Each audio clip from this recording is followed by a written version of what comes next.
Q&A tayo. So, here's my, I think, pangatlo. If I'm not mistaken, pangatlo. Posted something sa Facebook. Sabi ko kung meron kayong gustong itanong, kahit ano. Without further ado, wag na nating patagalin kasi marami itong questions na to. From Ricardo Franco Morelos. And, what if magkaroon ng anak na lesbian or gay? How will you accept it? Okay lang ba? Or pipilitin mo silang maging straight? Biglang sumipa si Ju. Baby, okay lang. Okay lang sa akin. Si Kits, actually, alam nyo, nung kay Jaya, sabi niya, gusto niya sana paglaki ni Jaya maging tomboy. Sabi ko, bakit naman? Sabi niya, para daw hindi maligawan.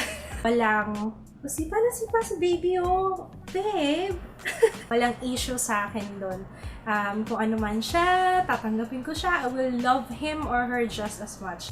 Actually, hindi pa namin alam yung gender. By next week siguro. Yes, baby, by next week. Likot. From Joyce Ann Santa Ines. Miss Ann, paano mo na-i-handle yung pagiging mother at an early age? Nung nanganak ako kay Jaya, 20 years old ako. Pero nabuntis ako 19. Malaking tulong yung support ng family.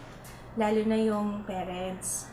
Kaya malaking pasasalamat ko sa parents ko na they're very supportive sa amin dalawa ni Kits. Nung nagsisimula pa lang kami, kasi sa totoo lang, ang hirap-hirap. Ako, nag-aaral ako nung time na yun, nung pinapalaki ko si Jaya, nag-aaral ako si Kits. Kasi simula pa lang magtrabaho, kaya it was really hard, pero nakayanan naman namin sa tulong ng suporta ng family ko, ng family ni Kits. Kaya yun lang talaga, tulong-tulong lang. Mindset lang. Kasi kung iniisip mo talaga na hindi mo kaya, diba? Kung kailangan positive ka na iisipin mo na kaya mo yan.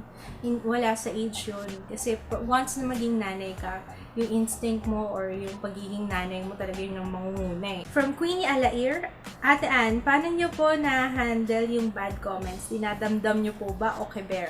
Nung umpisa, nung nagsisimula pa lang ako mag-YouTube, syempre, nababother pa ako sa negative comments. Pero nung kalaunan parang siguro nakakasanayan na lang din. Lagi ko iniisip, hindi mo naman ako kilala sa personal, hindi ko rin naman siya kilala sa personal, kaya why would I care? Hindi niya ako kilala, hindi ko rin siya kilala, kaya who you?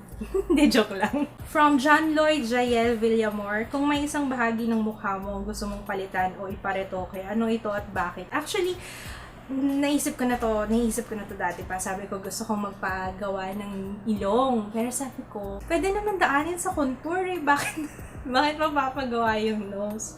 Hindi na siguro. Siguro magpapabawas lang konting pisngi. Pero alam mo, hindi sa mukha ang gusto ko eh. Yung braso ko. Ang laki talaga ng braso ko. Kaya kung meron man ako ipaparetoke, hindi na sa mukha. Kasi okay na ako sa mukha. Magagawa ng paraan ng makeup yan eh. Yung braso ko talaga, hindi siya proportion sa katawan ko. From Riza Jane Flores, Miss Ann, what if may isang gwapong lalaki na ma-in-love sa'yo ng todo at ibibigay ang lahat sa'yo, ano gagawin mo? Unless siya si Channing Tatum, wala akong pakialam sa kanya. From Lotis Key Fernandez Canlapan, and gusto ko sana itanong sa'yo, paano mo na-handle ang time mo? Nabibiliban kasi ako sa'yo, nagagawa mo lahat ng obligasyon mo bilang nanay at asawa ni Kits. Wala ka kasama sa bahay or meet pero nakakaya mo lahat. Tip naman, paano mo nagagawa lahat ng kailangan mong gawin at pati tipid tips din lalo na sa money. Sa gawaing bahay, maswerte ako kasi nakakatulong ko na si Jaya, masipag na yung anak ko, hindi ko na minsan hindi na kailangan sabihan, siya na nag-offer na gumawa ng chores. Tapos si Kits din, masipag yung asawa ko, kaya siguro maswerte din ako kasi siya yung napangasawa ko. Kinikilig. Namamalengke yung asawa ko. Pag inutusan ko siya, walang hesitation. Nagluluto yung asawa ko. Tapos minsan, pag masama yung pakiramdam ko, siya nang bahala. Kunwari magsampay, ganyan, magugas ng pinggan, yan. So, yung mag-ama ko, maswerte. Kaya, maswerte ako sa mag-ama ko. Pero naman, yun lang ang tipid tip ko. Huwag kang lumabas sa bahay. Ako hindi ako lumalabas kapag wala akong pera, tsaka yung nagtitipid ako. Kasi alam ko pag nasa labas ako, mapapagastos ako. Or kung hindi man may iwasan na kailangan talagang lumabas, yung dadalhin mo pera, yung sakto lang, para hindi ka na makabili ng iba pa. Ako kasi tendency ko, pag may nakita ako, kahit hindi ko siya kailangan, pagdating ko sa bahay, parang gusto ko siya ibalik. From Krisha Marie, what if mambabae si hubby? Paano nyo i-handle yung ganon situation? Actually, hindi ko alam kung anong gagawin ko. Kailangan talaga trust at saka faith. I have faith in him. At saka alam ko namang meron din siya trust and faith sa akin. So, yun, importante yun. Basta, huwag niyong isipin. Kasi pag iniisip niyo, mangyayari. Almost the same questions. Paano kumikita yung videos ko sa YouTube? Magkano kinikita ko sa YouTube every month? Magkano po kinikita sa pag-vlog? Siyempre, I cannot say kung magkano yung kinikita ko every month. Pero, kumikita ako, yes. Kung paano kumikita yung mga vloggers sa vlog nila, ganun din yung mga vloggers sa vlog nila. Yung sa ads, kung mapapansin nyo, before mag-start yung video, or after, or in between, may makikita kayong ads sa gilid, sa baba, before mag-start. So, yun yung ads.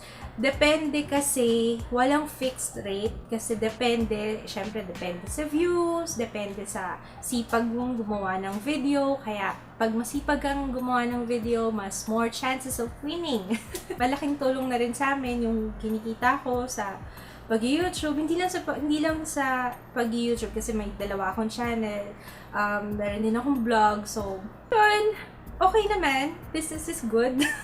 Ang kagandahan naman kasi, ayan, para sa mga gustong mag-YouTube, magbibigay na rin ako ng konting tips. Ang kagandahan nun is yung sponsorships. Kasi parang yun yung pinaka-bonus mo eh. Kaya pag meron, sige go, grab. From Chrissy Perucho, Miss Anne, ano yung mga life lessons na natutunan mo sa paggawa ng daily vlogs? Pag-appreciate sa bawat araw. Minsan nakakalimutan natin yun eh, yung pag-appreciate, yung pagiging grateful, pagiging thankful na nagising ka ngayong araw na to. Yung pagiging masayahin. Naging masayahin ako ever since na nag-vlog ako. Kasi ayoko ring ipakita, ayokong ihawa sa iba yung bad vibes. Hindi maganda yung pagising ko, bad trip ako. Once na mag-start akong mag-vlog, nababago yun. Kaya isa rin yun, magandang impact ng pag-vlog sa akin. Since everyday kami nag-vlog, nababalikan ko kasi yung mga nangyari nung nakaraan, na, uy, ganito pala tayo nun, ay, nagpunta tayo sa ano, kaya magandang pang reminisce din. From Iris C, how do you deal with haters, bashers? Can you easily brush a negative comment off, Miss Anne? The only way to deal is not to deal at all. Kasi kapag pinatulan mo, kahit saang angulo mo tingnan, ikaw pa rin talo. Kaya, mas mabuti pang wag na lang. Kung ano man yung comment niya, hanggang dun lang yun sa YouTube. I doubt na lapitan ka niyan kung makita ka at sabihin na, oy, ganito ka, oy, ang pangit mo, oy, ang tawa mo, ganun. Hindi, I doubt na mangyari yun. Kaya, ang iniisip ko lang, ganyan lang naman yan. Tsaka, okay lang, baka bad trip lang siya, diba? Baka hindi maganda yung araw niya, nagkataon, yung video ko yung lumabas, tapos ako yung inaway niya, okay lang. Carla Abesamis, Miss Anne, anong gagawin mo sa ex na di makaget over sa asawa mo? May iba naman. Alam mo, kay Rebels lang, nasa'yo naman huling halakhak, diba? Na kanina ba ang kontrata? Nasa'yo, diba? Unless na lang kung si hubby ay hindi makaget over, ibang usapan yon. Question from Annalisa Abrera. Kung magpapakasal ka sa church, ikaw ba ang magme-makeup sa sarili mo o kukuha ka ng ibang makeup artist? Thanks and more power sa channel mo. Of course, kukuha ako ng makeup artist. Ayokong ma-haggard. Siyempre, pag ikakasal ka, gusto mo relax ka, diba? Kasama sa wedding experience yun eh. Kaya, siyempre, gusto ko may magme-makeup sa akin. Saliha Donesa, nakipag-away na po ba kayo ng pisikalan noon? Alam mo, hindi. Never ko. Nakipagpisikala na ba ako dati? Alam ko hindi pa. Never ever. Yung rambulan, hindi ko na-experience yun. Kazumi Desagon, Miss Anne, naranasan niyo na po ba yung may taong nanira sa'yo or nanlait? Yes, meron ako video no. Nakalimutan ko yung title. Usapang Tiwala yata. Dito rin sa main channel, in-upload ko yun. Last year yun nangyari and yun nga, merong nanira. Alam nyo na. Nanira. Yun. Kinalimutan ko na yun. Let bygones be bygones. Kahit sino naman yata, na-experience na yun, yung may nanira. Nanlait na kung madalas. Lalo na kung madalas. Madalas may nanlalait, lalo sa comments. Pero hindi ko naman kasi pinapansin kasi mas kilala ko naman yung sarili ko. Mas pagtutuunan ko na lang ng pansin yung mga comments na karapat-dapat pagtuunan ng pansin. Kaya hindi ko rin pinapansin yung mga ganun. From Bill Henry D. Name 3 things na ayaw mong nakikita specifically sa paligid mo. Ayaw ko nakikita, lalo na kung nakatira kayo dito sa Maynila, ayaw ko nakikita yung yung dumudura kung saan, nakakadiri talaga. Hindi ba pwedeng lunukin na lang yan? Alam mo, pag ako naging politiko, gagawa ko ng ordinansa na ikulong lahat ng dumudura sa kalsada. Body fluids yan, hindi ba pwedeng lunukin nyo na lang? O kaya punta kay CR, di ba, doon kayo dumura. Parang obstacle course. Pero pag naglalakad ako, tinitingnan ko pa talaga yung kalsada kasi may natapakan na kasi iba may plema pa. Kadiri. Pangalawa, ipis. Iniisip ko pa lang siya yung umaangat na yung balahibo ko. Kalat. Makalat ako. Minsan, ayoko nakakita ng kalat. Lalo na yung may mga wrapper sa floor. Naiirita ako. From Joyce Kibals, Mommy Ann, kung bibigyan ka ng chance na pumili saan mo gusto mag-travel, to the future or the past, and why? Greetings from Antique. Future. Ayoko ng past. Naniniwala ako sa butterfly effect eh. Ano pa niyo ba yun? Butterfly effect. Ayoko mag-travel sa past kasi baka may mabago ko. Gusto ko lang silipin ko ano nang ginagawa ko after 20 years, let's say. Tuesday Calderon. Bakit po ang payat na ni Patrick? Alam mo yata. Tinapos lang to sa semento. Si Patrick ba to? Yung totoo. Brown yung legs eh. Gil Amoto, ano yung pwedeng makasira sa relasyon na yung tipong di na kayo magkakabalikan in your opinion? Ang hirap nung tanong na to kasi mag-asawa na kami ni kids. Kasi ako naniniwala ako na marriage is hard work. Hindi mo tinabaho, sisisante ka. Hindi pwede porket ayaw mo na, ayaw na. It should be forever. Pero kung siguro kung mag-boyfriend, ganyan, pag tinutime ako, big no-no. No, bye. From Feline Ina, if you had to choose one, would you rather shave your head or shave your entire brows? Love you, Miss Anne. Love you too. Shave my brows. Kasi okay lang naman yung, di bagay sa akin kalbo, na-imagine ko na. No. Yung kilay, pwede may drawingan eh, kaya Carrie Bells lang ang kilay. From Ara Villegas, pang ilang BF mo si Hobby? Hindi ko alam. Hindi naman importante kung pang ilan eh. Importante siya ng huli. Diba? Celine Simb. Ate Ann, ano po bang work niyo before? Before ako nag-YouTube, mong ginagawa ko lang yung training. Training doon, training dito, training everywhere. And seminar dito, seminar doon, training ulit, seminar ulit. Ubus na lang yung pera. Sabi ko nga sana kung ina-accumulate na lang yung pinangbayad ko sa training, pinangbayad ko sa seminar, baka nakapagpundar na ako ng negosyo. Ay, by the way, after that, nag-apply ako sa call center pero hindi ko tinuloy kasi parang hindi ko type. So, nag-medical transcriptionist ako. So, naka 1 month lang ako ng medical transcriptionist. Ang hirap kasi magtrabaho, lalo na kapag pareho kami ni kids, tapos walang may iwan dito sa bahay para pag-alaga kay Jaya. Parang, syempre, mas importante yung anak ko kaysa yung trabaho. Sabi ko, sige, sa bahay na lang ako. Kasi mahirap wala akong ibang maaasahan. From Jel Reyes, Ate Ann, how do you maintain yung spark mo ni Kuya Kits? Nag-aaway kami. Mas maganda yung nag-aaway kayo paminsan-minsan kasi after nyo mag-away, yun na yung mga kilig moments ulit. Pag wala na naman yung kilig moments, awayin mo ulit. Tapos yun, kilig na naman. Ivy de los Reyes, bakit kaya may mga taong paasa? Bakit di na lang pagtagpuin ng taong nagmamahal ng totoo at pagtagpuin ng mga taong manluloko at di seryoso? Mukhang may pinaghuhugutan ka. Hayaan mo, makikita mo rin yan. Baka hindi pa time.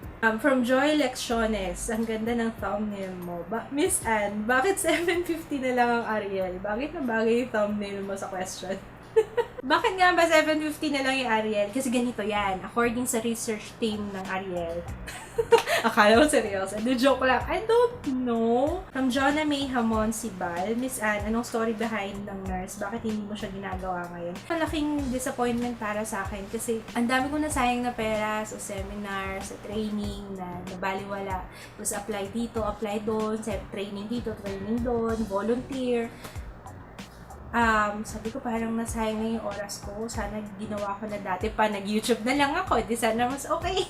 Siguro hindi lang talaga para sa akin. I think it's time to move on. Pasensya na kayo. Na-bother yata kayo dun sa last na sinabi ko.